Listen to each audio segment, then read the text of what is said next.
Normal bir yaşamın boşluğunu telafi etmek için tuhaf şeylere sığındık. Evcil hayvanlara, spora, kitaplara, müziğe, sigaraya, alkole ve anladık ki insanlar iyi bir sığınak değil. Çünkü herkes acılarında yalnız. I could never be loved by anyone sweeter than you, and I could never belong to anyone sweeter than you.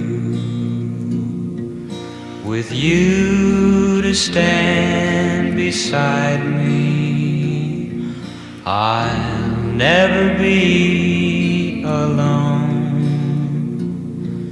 And what more could I long for than to have you for my own?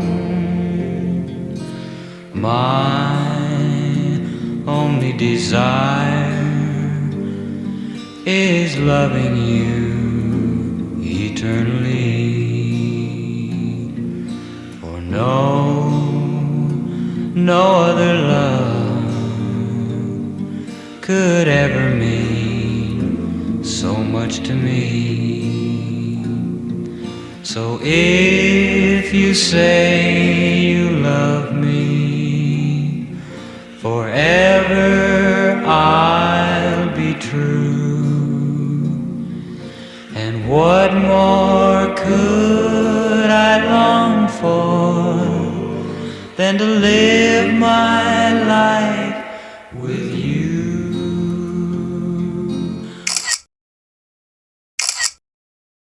Günaydın. Aşırı hangover bir sabah görebilsem eğer. Günaydın. Ne olacak bu bizim alerjilerimiz? 31 yaşına girince alerjilerim başladı. Neyse. Ben burada aylık vloglarım hangisini hatırlamıyorum ama koyacağım. Semih Öztürk'ün Telaş Bandosu kitabını okuyup onun alıntısını paylaşmıştım bu seslerle. Bekleyelim biraz. Sonra bir şekilde o video ona ulaştı. Sonra biz üstünde arkadaş olduk. Hiç de Ütü'ye inancım yok. Neyse işte arkadaş olduk biz sonra. Sonra onun yeni kitabı çıktı. Kırık Rahvan. Ve ben de ilk baskılarından birini elimde tutuyorum. Çünkü yapabiliyorum falan. Hatta şöyle imzam da var. Yani bilmiyorum yani böyle yazar arkadaşlarımın olması, işte böyle imzalı kitabım olması şey gibi hissediyor. Yukarıdan böyle mesajlar geliyor da. Eren!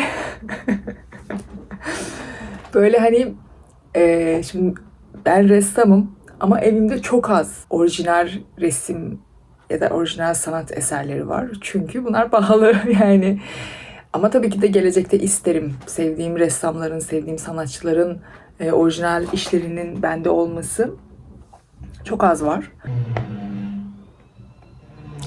Ben bugün çekeceğim çünkü bugün o havadayım. Ama böyle işte yazarın kendisi böyle yazıp imzaladığında da aynı duyguyu hissediyorum. Yani böyle orijinal bir şey elimde ve kimsenin elinde olmayan bir şey benim elimde. Bunun alıntısı Haziran vlogunda gelecek. The ones who stay are the ones who know how to talk about love. And the ones who are best at talking about love are the ones who love themselves. Do you love yourself?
Hepimiz aynı amaç için emek vermeli.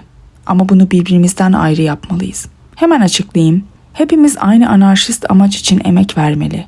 Esas gayemiz uğruna gerek toplumsal kurguları yıkmak gerekse geleceğin özgür toplumunu yaratmak için her birimiz elimizden geldiğince katkıda bulunmalıyız. Ayrı ayrı emek verirsek yeni bir tiranlık yaratmamız hiçbir şekilde mümkün olmaz. Çünkü kimse başkasına etki edemez. Dolayısıyla kimse üstünde egemenlik kuramaz, özgürlüklerini kısıtlayamaz, yardım bahanesiyle askıya alamaz. Böylece aynı anarşist amaç için ayrı ayrı emek verdiğimizde iki üstünlük elde etmiş oluruz. Hem emeğin gücü hem de yeni bir tiranlığın kurulmaması.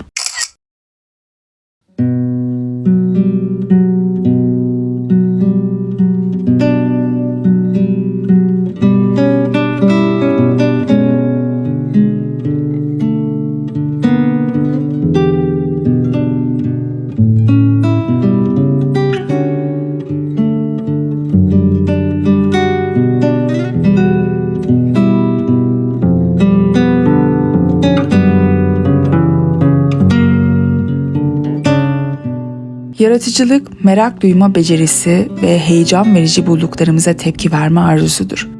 Ya da daha basitçe, yaratıcılık herhangi bir sevgi eylemi, herhangi bir şey yapma eylemi. Genellikle sanat yapmada kullanılıyor ama odaklanma, beceri ve hüner gerektiren herhangi bir iş için kullanılabilir. İyi giyinmek yaratıcılık gerektirir mesela. Ebeveynlik etmek, pencere pervazını boyamak, sevdiğiniz birine tüm dikkatinizi vermek. Evet, bence değil mi? Cam olarak bu daha kalın.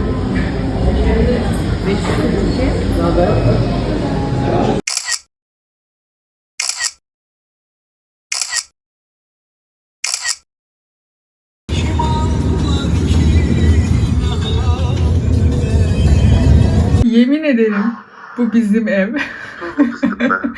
Yani bu arkadaşlıkta bu evde Yılmaz benim, Ersoy babam ve orada zaten hele bu görüntü. İkka'nın yatması tam şu an bir aydır annemin böyle sürekli yattığı salonda. Bu görüntü. Gerçekten onların üçlü hali bizim tam aile, çekirdek ailemizin görüntüsü bu. İnanılmaz ya. Yani buna benzer biz geçen bir şey yaşadık gerçekten. Bu dünyayı sadece bana kalmaz ya.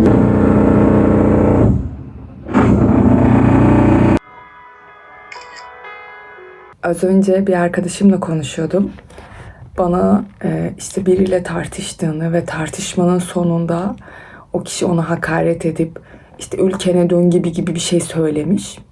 Ve o işte bu faşist duyguyla ve bu davranışla aslında çok öfkelenmiş, işte ağlamış falan filan. Haklı. Çünkü sonuçta ya söylemek istediğim şey bu değil de parantez içinde Türkiye'de yabancı olarak kalan herkes sığınmacı değil, mülteci değil. Yani emin olun ki herhangi bir vatandaşla vergi ödüyor, her sene vergisini ödüyor.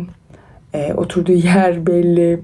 Yani sen göç idaresine şu kadar, şöyle söyleyeyim, şöyle göstereyim. Şu kadarcık evrak veriyorsun. O yüzden Türkiye'de kalan herhangi bir yabancıyı sığınmacı olarak görmeyin. Bu bir. Arkadaşıma döneyim. Ben böyle çok garip hissettim. Çünkü mesela şu konu beni rahatsız etmez. Genelde çünkü benim mesela İranlı olduğum ya da yabancı, hani yabancı çünkü bence ben herhangi bir Türk'ten de Türk'üm diye düşünüyorum yani. Kaç yıldır buradayım aslında, burada büyüdüm, gençliğim, ergenliğim, her şeyim burada geçti falan filan. Yani hiç öyle bir şeyle karşılaşmadım. Ama özellikle son bir sene öncesinde işte İran'daki Mahsa Amini olaylarından sonra işte Türkiye'de de dünyada da artık halk ve devlet arasındaki uçurumu görebildiler ve bizi ayırt edebildiler. Çok fazla özellikle mesela Türkiye'de çok fazla hem kadından hem erkekten de çok fazla işte destek. Zaten o Atatürk zamanından da İran Şahı'yla Reza Şah'la arkadaş olmasından da şu andan da aynı şekilde zaten Türk ve İranlı birbirini seviyor. Ama mesela ben hiçbir zaman böyle bir faşist yaklaşımı görmedim. Yok demiyorum yani, böyle medeniyetin ortasında da bu davranış var maalesef. Ama böyle kendimce şunu düşündüm. Mesela biri şu an, bak belki 2 sene önce biri bana dese ki işte ülkene dön gibi bir şeyler söylese, belki çok öfkelenirim, çok üzülürüm. Ama mesela şu an biri bana bunu dese asla üzülmem, asla öfkelenmem. Çünkü biliyorum ki bu insanlar aynı kimliği paylaştığı insanlarla, aynı okula gittiği insanlarla, kendine benzemeyen insanlara etiketleyen insanlar. O yüzden ha ben İranlıymışım, ha Aleviymişim, ha herhangi bir Kürtmüşüm, Arapmışım hiç fark etmiyor. Yani kendisine benzemeyene zaten bu insanlar direkt kabul etmezler yani. Yani az önce bunu düşündüm yani. Bu mesela beni üzmez. Tabii ki de hele mesela işte YouTube'da paylaşıyorum ve podcast'ı paylaştıklarımı burada paylaşırken daha da böyle takipçi geliyor, daha da yorum geliyor.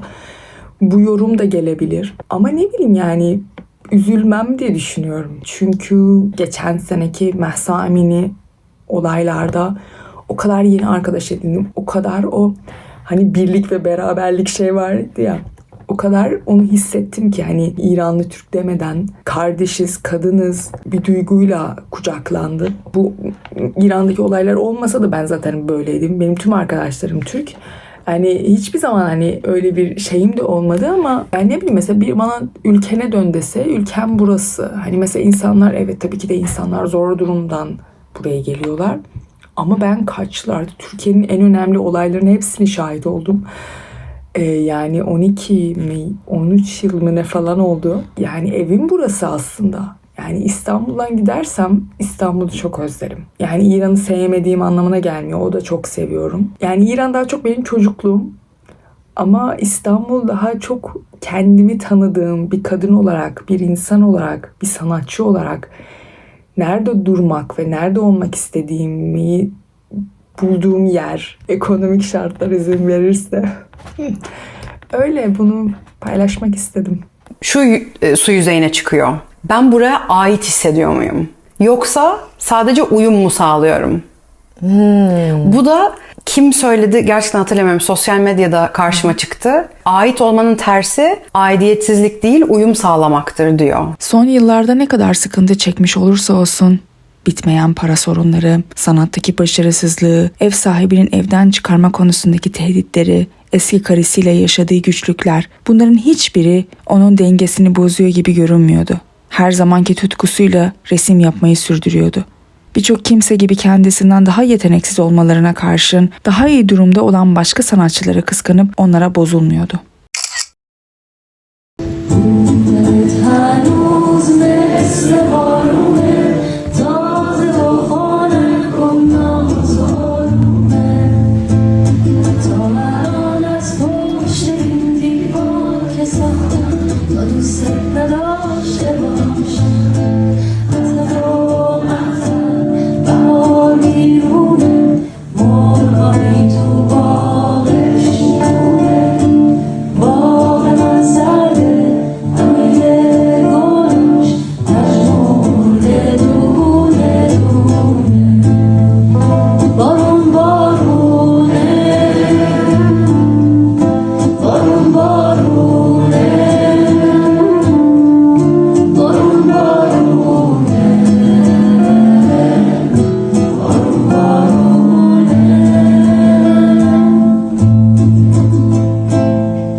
değerli konuklarımız.